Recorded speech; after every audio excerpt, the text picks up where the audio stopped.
సరే బాబాయ్, పొలం పక్కకు పోకుండా ఆడికి ఎందుకు నడుపుకుంటావురా? పోయి మాత్రం చేసేదే ఉంది లేవే. బాలేడు ఉంటుంది, పైన శంకరయ్య ఉండే నేనుంటుంది, వాడు కూడా ఎందుకు?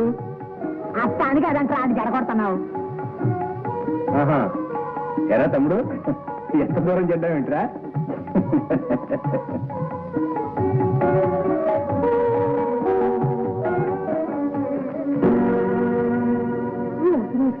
నా బిడ్డకి చుట్టుపక్కలేమో అనుకున్నాను. నువ్వు ఇలా విడిగుడ్లు చూసి నా బిడ్డకు దిష్టి పెడతావుంటే నీకెప్పుడు నా బిడ్డకి చూసావో దానికి రోజులు పెడతాను.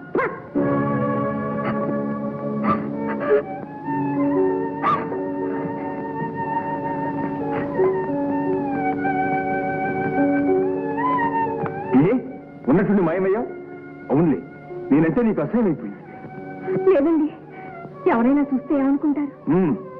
ఎవరన్నా ఏమన్నా అనుకుంటారన్న బాధే గాని నేను బాధపడితే పర్వాలేదన్నమాట. కాదండి, నాకే సిగ్గు అనిపించింది. సిగ్గా?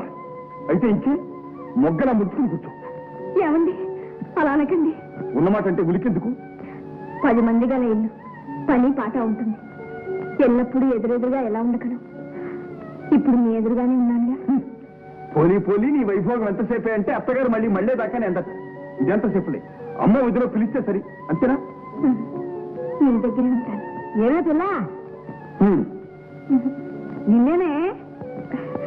ఇప్పుడే వచ్చేస్తాను. కట్టగట్టుకు చావండి.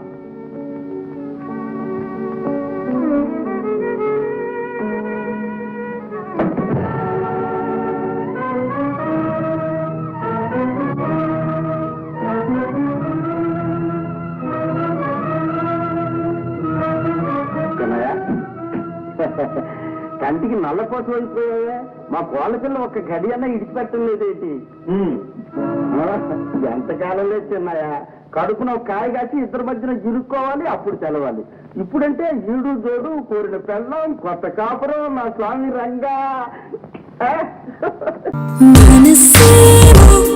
నీ వెనుకే తిరిగి